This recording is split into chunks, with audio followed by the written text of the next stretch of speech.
Olá a todos os alunos e alunas. Estamos dando início a mais uma videoaula dedicada a todos aqueles alunos matriculados na terceira série do ensino médio. Esta videoaula corresponde ao seu componente curricular Sociologia. Sou o professor Ney Araújo e hoje nós iremos tratar a respeito das instituições sociais e o Estado. Eu peço que a partir deste momento você preste bastante atenção e você acompanhe essa nossa videoaula. Inclusive, eu sugiro, caro aluno, que você faça o registro da sua compreensão de informações que você julgou relevante e que foram aqui e que serão aqui explicadas a todos vocês. Da mesma forma que você também pode estar organizando os seus questionamentos, as suas dúvidas, para quando você tiver a oportunidade, você interagir com seu professor ou professora de Sociologia e ainda com os seus colegas de turma. Vamos primeiramente compreender o que são as instituições sociais? Eu tenho um conceito que ele vai ser mostrado agora em tela a todos vocês e eu peço que você acompanhe a leitura junto comigo. Vamos lá? Instituição social são organizações da sociedade que existem para que haja a organização e a coesão social. São elas que passam as regras e normas da sociedade para os cidadãos e formam-os enquanto cidadãos pertencentes a determinado grupo social. Bem, o conceito a respeito de instituição social, ele está bem claro e bem evidente a todos vocês. Mas vamos tecer aqui alguns comentários para que o aprendizado de vocês a respeito deste conceito, ele fique ainda mais consolidado. Bem, nós vivemos em sociedade. Quando nós afirmamos que vivemos em sociedade, nós estamos tratando que nós estamos inseridos em um contexto que é organizado. Por isso que o emprego da expressão organização social também é correto, além de falarmos em sociedade. Então, a partir do momento que a vida social ela é inerente à nossa natureza, não existe uma sociedade formada por uma única pessoa. A sociedade ela é formada por um conjunto de pessoas. Nós temos, por exemplo, aldeias, que são exemplos de sociedade, mas que populacionalmente elas têm um número de pessoas que é bem reduzido em comparação a um município, em comparação a um país, que também são exemplos de sociedade. Esquecendo, deixando de lado essa questão quantitativa, quantos são os membros de uma sociedade, temos que ter em mente apenas que a vida social corresponde à vida coletiva. Precisamos conviver uns com os outros. E essa nossa convivência, ela precisa ser maximamente harmônica. Precisamos respeitar os espaços, os limites, precisamos respeitar o outro. Por isso que é necessário que haja um determinado controle na sociedade. E esse controle, ele acaba sendo exercido através das instituições sociais. Só que antes de controlar, as instituições sociais, elas também têm que nos orientar. É através dessas instituições que nós vamos assimilar princípios éticos, valores morais, regras, as normas que são necessárias para a convivência social. A partir de agora, eu vou começar a apresentar algumas instituições sociais que elas são básicas para colaborar com esse processo de organização da vida em sociedade. Nós vamos começar pela família. Visualizem em tela, nós temos uma imagem, vou estar apresentando somente através de imagens as instituições sociais. Então nós temos aí uma família. A família, inclusive, ela é a primeira instituição social que todo e qualquer indivíduo ele tem contato. E a família, inicialmente, digamos assim, quando ela ganha um novo membro, ela tem que ter o seu caráter educativo.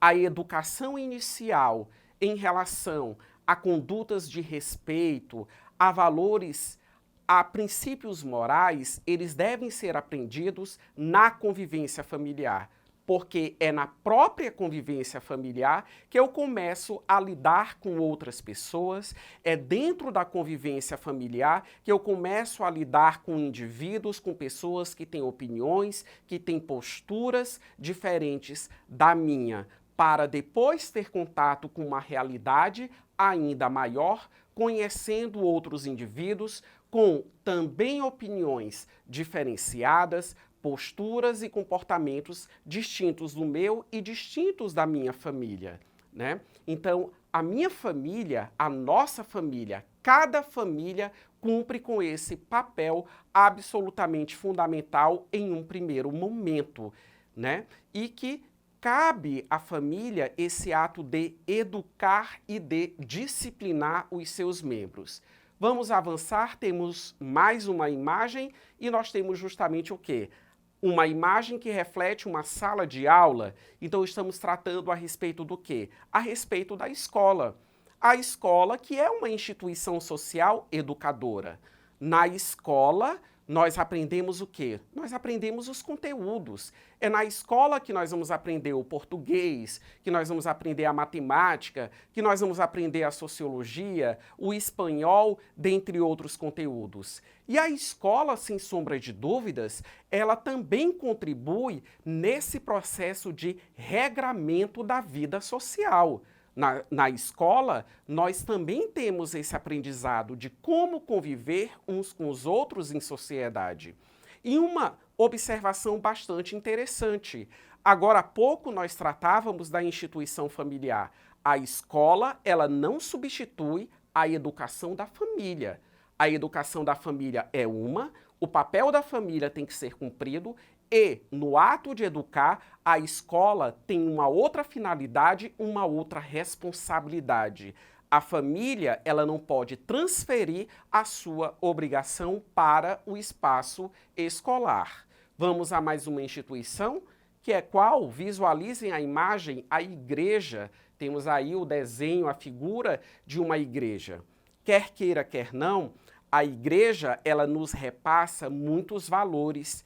E a igreja, em certa maneira, a partir do momento que ela tem os seus adeptos, os seus seguidores, ela consegue reproduzir de forma eficiente padrões de conduta. E aqueles padrões de conduta que, moralmente falando, são os padrões de conduta que são tidos como necessários, os bons padrões de conduta para uma boa convivência social.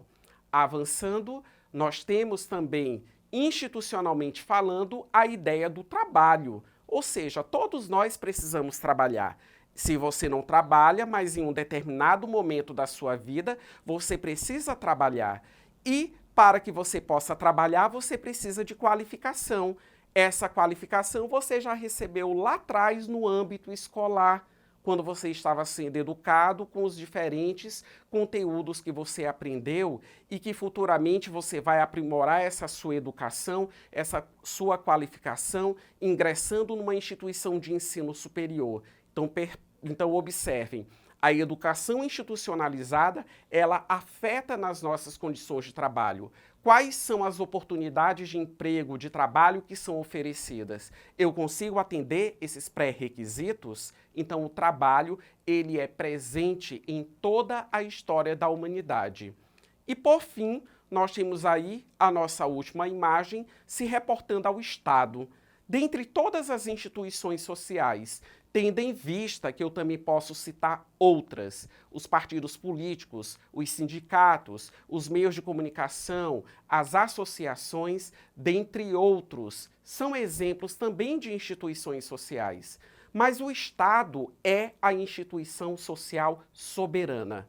O maior controle social que deve ser exercido na sociedade advém justamente desta instituição social. Cabe ao Estado gerar na sociedade as condições de segurança possível para que haja uma convivência harmônica na sociedade. Somente o Estado emana as leis.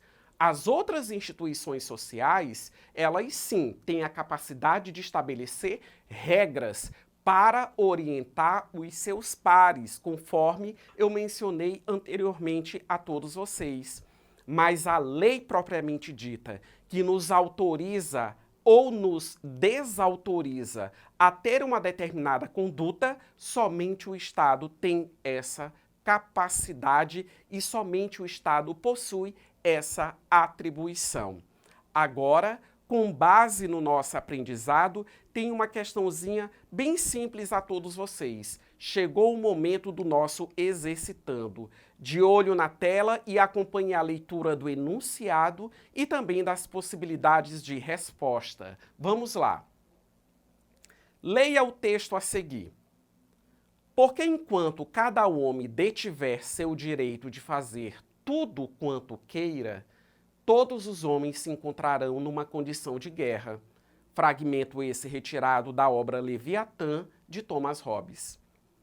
O pensador inglês Thomas Hobbes acredita que para evitar a guerra, os homens devem se associar e determinar a autoridade de um poder central, o Estado, capaz de assegurar a paz entre seus membros.